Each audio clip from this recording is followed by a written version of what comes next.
नमस्कार साथियों, एक बार फिर से स्वागत है आप सभी का आपके अपने चैनल एचबी संस्कृत में।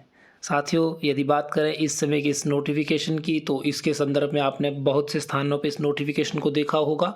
इसी नोटिफिकेशन का मैं एक विवरण आपके लिए लेकर आया हूँ। यदि आप परीक्षाओं की तैयारी कर रहे हैं, यदि आपने जेवीटी, डीएलएड इत्यादि की है, यदि आपने बीए हिंदी की है या शास्त्री आपने की है, या आपने फार्मासिस्ट का डिप्लोमा या डिग्री इत्यादि बैचलर डिग्री की है, यदि आपने प्लम्बर का, आपने आईटीआई इत्यादि आपके पास, आप आईटीआई होल्डर हैं, तो आप इन पोस्टों के लिए साथियों अप्लाई कर सकते हैं।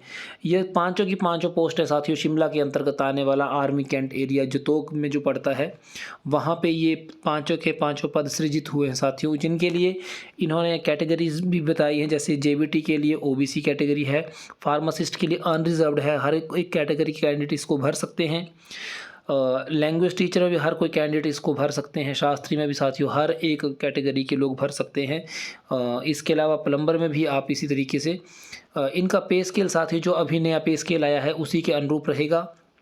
एज की लिमिट जरूर रखी है साथियों इन्होंने, 1 जनवरी 2023 तक एज क्राइटेरिया इन्होंने 21 से 30 साल के बीच में रखा है।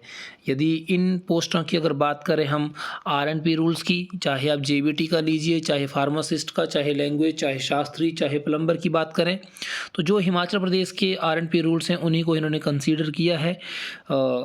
जिसके लिए आपके सामने सबसे पहले मैं आपको जेबीटी का यहाँ दिखा रहा हूँ, जिसमें वही क्राइटेरिया +2 बेस्ड ही रखा है साथियों।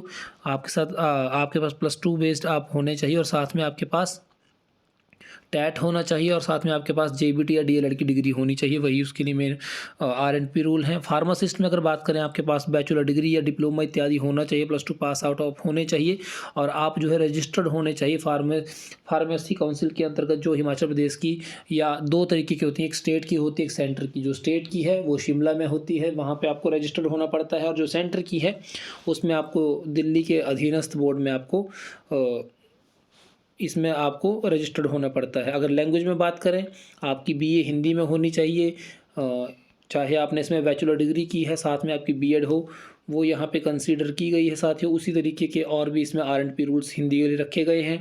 शास्त्री की अगर बात करें साथियों आरएनपी रूल्स की बात हो रही थी शास्त्री की, लेकिन वो अभी यहाँ तक चेंज नहीं हुए हैं। सीधा यहाँ भी यही कहा है, 50% मार्क्स के साथ आपकी शास्त्री होने चाहिए। और साथियों टैट के संदर्भ में यहाँ पे बताया है, यदि आपका टैट स्टेट का है चाहे आपका सेंटर का है, तब भी आप इस फॉर्म को आराम से भर सकते हैं। तो इस परीक्षा को साथियों ये मान के चलिए कि चाहे एक ही पद है, क्या पता शायद वो आप ही हों। इस सोच के आप अगर आप चलेंगे तो आप निश्चय अपने लक्ष्य में प्राप्त होंगे। इसी उम्मीद के साथ आगे पोस्ट यहाँ पे प्लम्बर की है, उसमें उन्होंने 10th मैट्रिक मांगी है, या फिर हाई सेकेंडरी आपकी +2 तक हो सके तब भी ठीक है। साथ में इन्होंने आईटीआई का इन्होंने आपसे डिप्लोमा मांगा है, और 3 साल का जो होता है वही मांगा है साथियों। एज लिमिट की हमने बात कर ली, 21 से 30 साल के बीच में रखी गई है। एप्लीकेशन की फ़ीस क्या रखी है साथियों, तो यहाँ पे रखी गई है 500 रुपये रखी है अनरिजर्व्ड और ओबीसी के लिए, और 300 रुपये रखी है एससी और एसटी के लिए साथियों। जिसके लिए आपने ई छावनी पोर्टल है साथियों उनका, जिसका ये लिंक इन्होंने यहाँ पे दिया है, आप इस पे जा कर के आराम से वहाँ फीस पे कर सकते हैं। मोड ऑफ एप्लीकेशन साथियों इस पर जा कर के, ये इनकी ऑफिशियली मेल आईडी है, यहाँ से आप इस चीज़ के बारे में आराम से एप्लीकेशन का मोड यहाँ से प्राप्त कर सकते हैं साथियों। बात करें इनकी परीक्षाओं के संदर्भ में, तो यहाँ पे ऑनलाइन फॉर्म्स के बारे में सबमिशन की तारीख इन्होंने यहाँ से शुरू की है 14 तारीख से, और जो कि इसकी लास्ट डेट रहेगी साथियों 21 जनवरी तक। और इसके बाद आपको इसका हॉल टिकट इत्यादि इसका प्राप्त होगा, एडमिट कार्ड इत्यादि। अब यदि ये फॉर्म 21 जनवरी तक भरे जा रहे हैं साथियों, तो ये मान के चलिए निश्चित रूप से ये परीक्षा तीसरे माह में होगी, अर्थात मार्च महीने से पहले ये परीक्षा नहीं होगी। इसीलिए आप इन विषयों पर अपना विषय जरूर अपना पकड़ बनाए रखिए। इसके अलावा अगर बात करें सिलेबस में क्या क्या आ सकता है, तो इन्होंने सीधा कहा है जो आपके आरएनपी रूल्स में आपके लिए कही गई चीज़ें हैं। जैसे हिंदी की बात करें तो बीए हिंदी यहाँ पे कहा है, तो बैचलर डिग्री की आपकी जो सिलेबस है वही यहाँ पे पूछा जाएगा आराम से। जेबीटी का भी इसी तरीके से +2 लेवल के क्वेश्चंस होंगे, यहाँ पे साफ साफ कहा है 200 नंबर का क्वेश्चन होगा।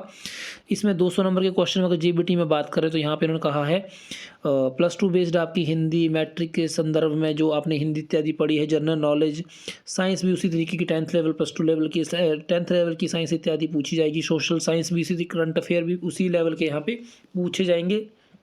और जनरल एप्टीट्यूड भी उसी तरीके से होगा। यदि आप बात करें लैंग्वेज टीचर, शास्त्री या प्लम्बर के संदर्भ में, आर&पी रूल पे ही यहाँ पे बात हुई है। जो आपने शास्त्री इत्यादि की है या आपने बीए की है, चाहे आप प्लम्बर आपने एजुकेशन में जो आईटीआई इत्यादि प्राप्त की है, जितना वहाँ पे पढ़ा है उसी के संदर्भ में आपकी यहाँ परीक्षा होगी। इसके साथ साथ आपके लिए जो क्वेश्चंस होंगे एक्स्ट्रा, जैसे 200 नंबर का है तो 120 नंबर का आपका सब्जेक्टिव होगा, और जो शेष बचे आपके पास 80 क्वेश्चंस वो आपके जर्नल के संदर्भ में होंगे। तो उसमें 80 नंबर में क्या क्या आएगा, तो उसमें साथ ही जनरल नॉलेज के क्वेश्चंस होंगे, जीके क्वेश्चंस होंगे, करंट अफेयर आएगा, साइंस के क्वेश्चंस आएंगे, लॉजिकल रीजनिंग होगी साथियों। अगला आपके पास क्वालिटी और क्वांटिटी के संदर्भ में यहाँ पे अगले क्वेश्चंस इसी तरीके से बन सकते हैं। सोशल साइंस के क्वेश्चंस बनेंगे। फिर इसके अलावा आपके पास जनरल इंग्लिश होगी, जनरल हिंदी होगी, मैथमेटिक्स भी उसी तरीके से मैट्रिक लेवल की सारी चीज़ें ये सभी आएंगी।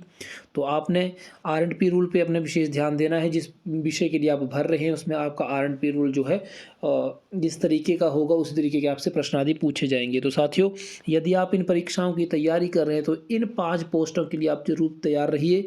जेबीटी में दिक्कत रह सकती है क्योंकि इसमें केवल ओबीसी कैंडिडेट ही फॉर्म भर सकते हैं। से सभी में क्या पता शायद वो पोस्ट आपकी ही क्यों ना हो, इसके लिए आप अध्ययनशील रहिए। इसी शब्दों के साथ यही नोटिफिकेशन अभी मैं आपके लेकर उपस्थित हुआ था। सभी को नमस्कार, प्रणाम साथियों, नमो नमः।